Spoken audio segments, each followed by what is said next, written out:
What's going on, guys, and welcome back to my channel for yet another episode of this Retro Football Manager series in FM 2009 with Arsenal. And today I had to bring you this game because I'm feeling super nostalgic, and the fact that in today's episode we are going to take on Bristol City in the Premier League. I am a Bristol City fan. Seeing some of these names in the game just brought back a massive nostalgia factor, and I had to bring it to you, despite the fact they are bottom of the league. They're having a terrible, terrible time of it. However, things at Arsenal are slightly different. So let's get into it, and I'll catch you up on everything you've missed.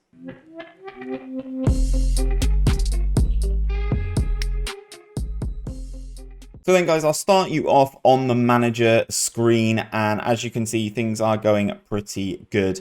As you can see, in the Champions League, we are in the first knockout round. I'll go over the fixtures in a little while. We are currently second in the Premier League. We, unfortunately, are now out of the FA Cup, meaning we will not be able to retain it. We lost in the fifth round to Manchester City. I'll go over that game very shortly. And the other stuff you already knew. We lost the League Cup really early on in the season, and we lost the Community Shield as well. In terms of our player stats, Samir Nasri is our top goal scorer with 15. He's doing very, very well for us. I will say Balotelli in his defence has been out injured for a little bit. So Balotelli and Adebayor are actually pretty close to Samir Nasri as well. Most assists fall into Angel Di Maria. He's having a great season. He also has the most man of the matches as well. But the highest average rating still falls onto young Theo Walcott. He is only 20 years of age.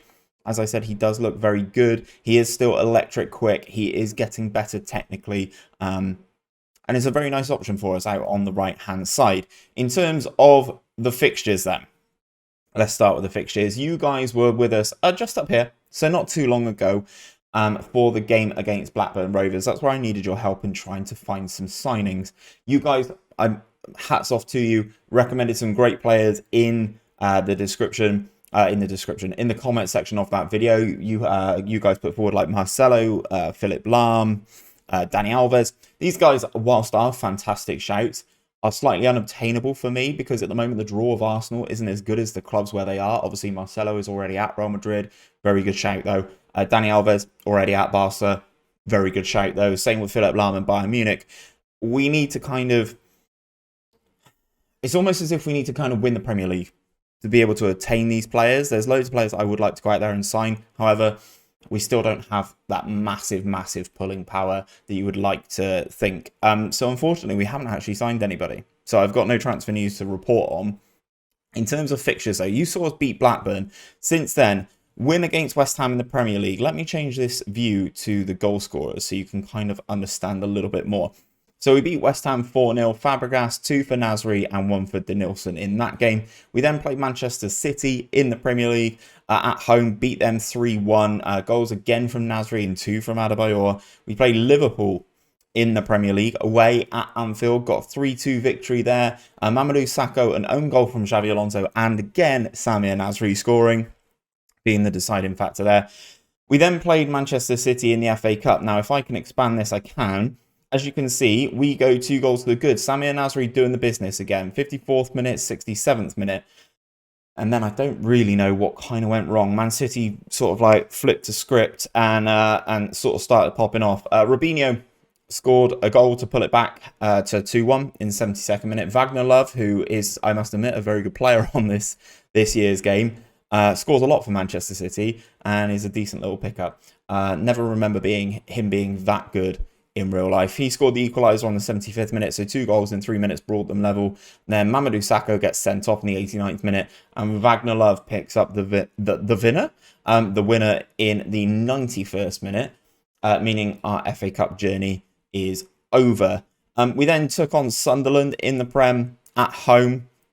Vaughan will be unhappy to hear that we beat his Sunderland 1-0, thanks to a goal from Mario Balotelli as he continues his comeback from injury. We then took on Sporting Lisbon in the first knockout round of the Champions League. We were the away team, but you can see we got 3 goals there. Di Maria and 2 more for Samir Nasri. As you can see, his little run here is really a nice little purple patch for him, and he is kind of our top goal scorer at the moment. However, we take on... let's go into the Premier League. Today, we take on Bristol City, okay? If you look at the current league table, we are in second. We are joint level on points with Chelsea, who are top of the league. This is our game in hand on them. Obviously, if we beat Bristol City, we go top again and we go 3 points clear, which would be fantastic, as Chelsea and I'm sure Manchester United will sort of get hot on our heels very soon. Today's opponents, the team I support, Bristol City. 28 games for them in the Premier League. 1 win. I'm very intrigued to know who that was against. 3 draws and 24 losses. In their 28 games, they've scored 9 goals. 9 goals! I remember this Bristol City team, and if it got into the Premier League, this would have happened. 100%. So, yeah, they're sat on 6 points.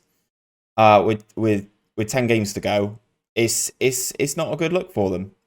It's really not a good look for them.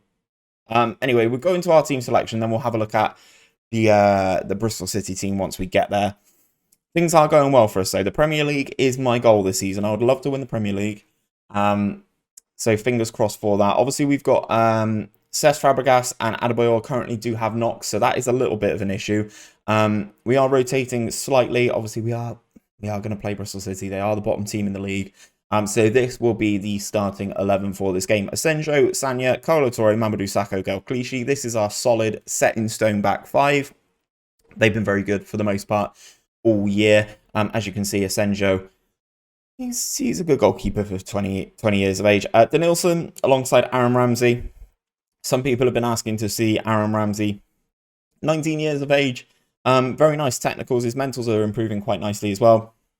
Okay physicals. I still probably do prefer the partnership of Denilson and Cesc Fabregas, but Aaron Ramsey as that one who can come into that role.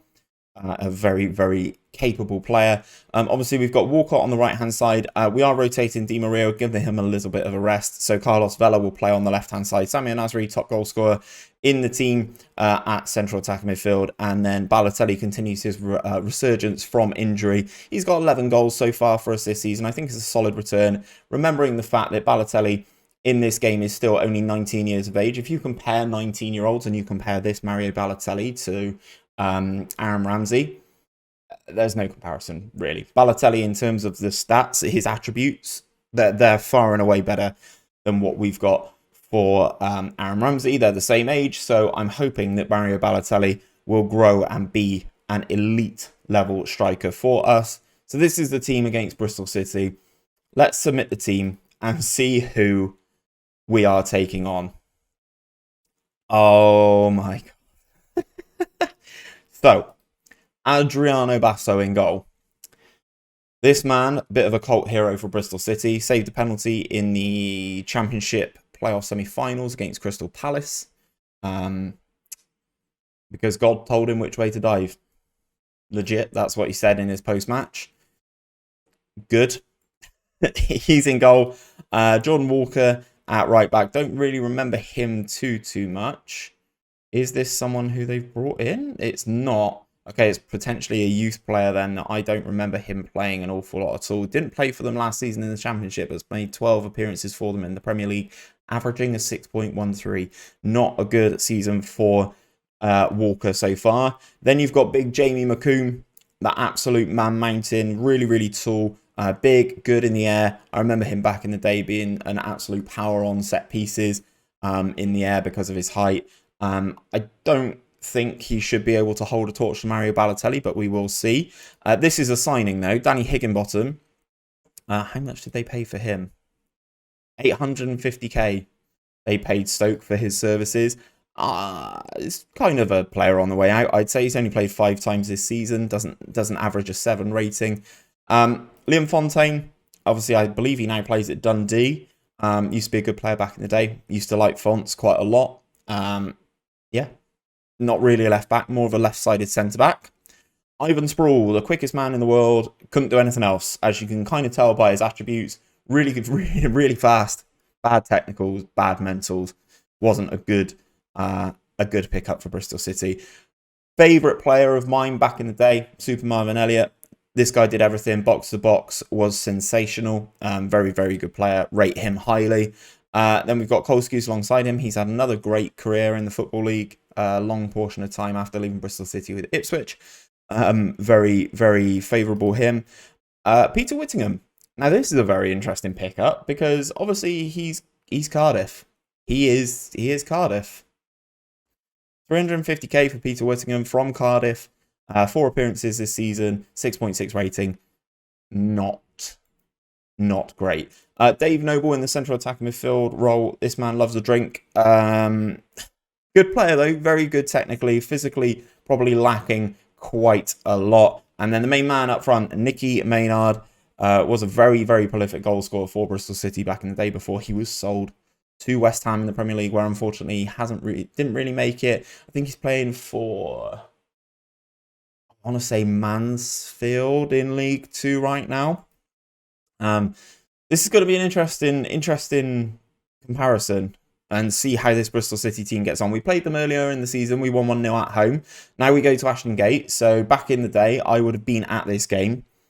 So it's going to be very interesting. We go into the team talk, and I'm going to say I expect them to win this match. I just set the stall out pretty early doors. We will be at Ashton Gate. The "Come on, you Reds" chant is pumping, and let's see how we get on against the team that I support. This is why I said I was feeling nostalgic. I wanted to bring you this game. Things were going pretty well in the Premier League. The fact that we could hypothetically go back to the top of the Premier League with this game is the main reason that I brought it to you, really. The nostalgia factor. Balotelli with a short free kick there into Denilson. The nostalgia factor was too good for me to not share this with you.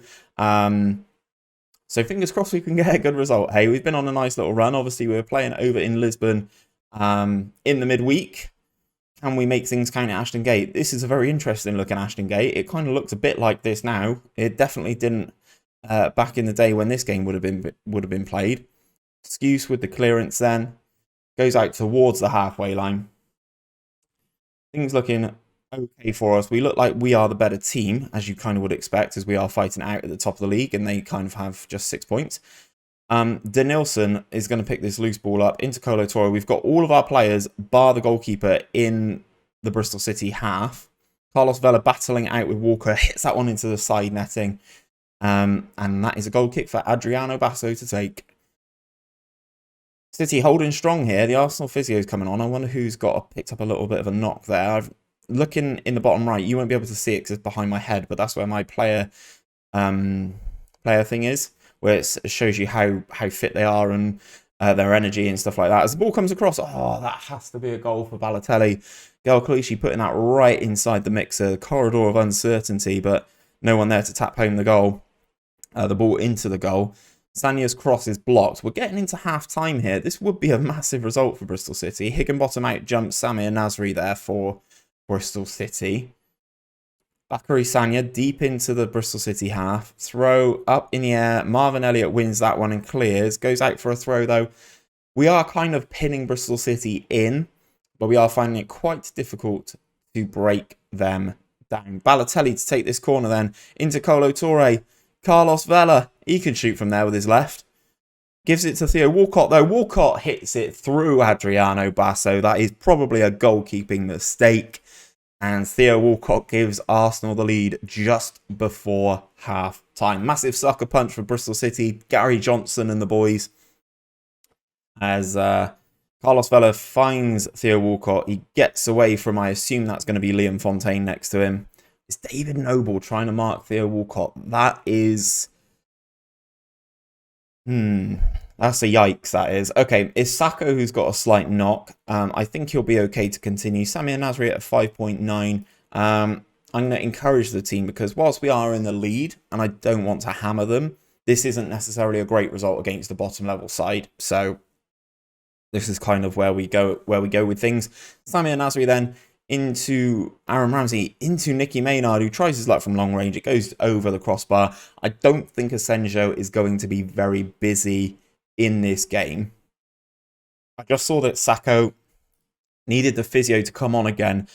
So rather than injure him, we will make the change. We'll bring on William Gallas, who we will not be renewing his contract at the end of the season.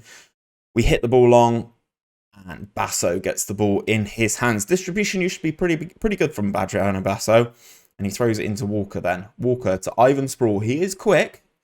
So is Gelclichy though. Gelclichy is much better footballer. Vela, Ramsey, into Gelclichy again. And that is a highlight over, evidently. The substitute happens. Gallas is now on the field for us.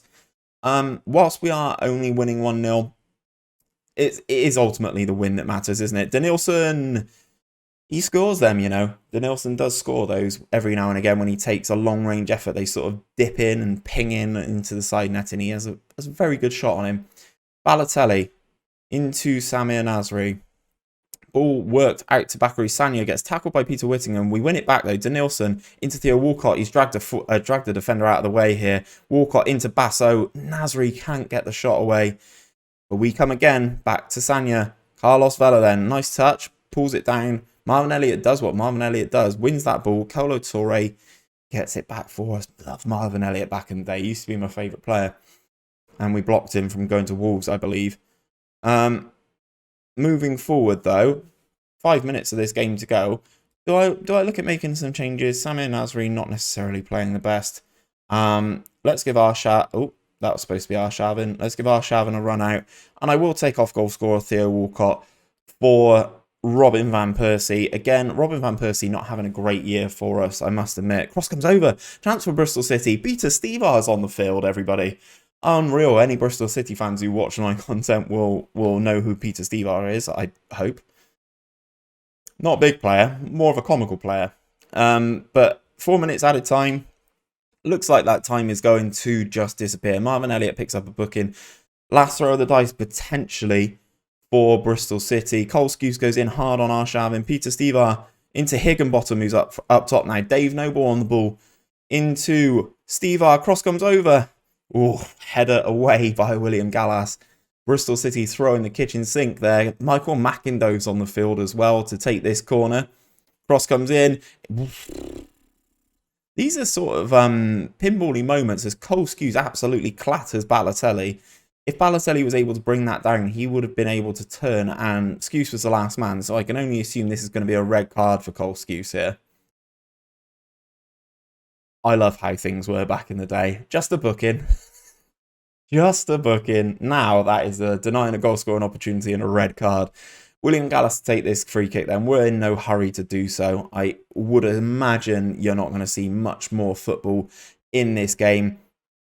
Gallas down the left-hand side towards Carlos Vela. Bristol City is stretched here.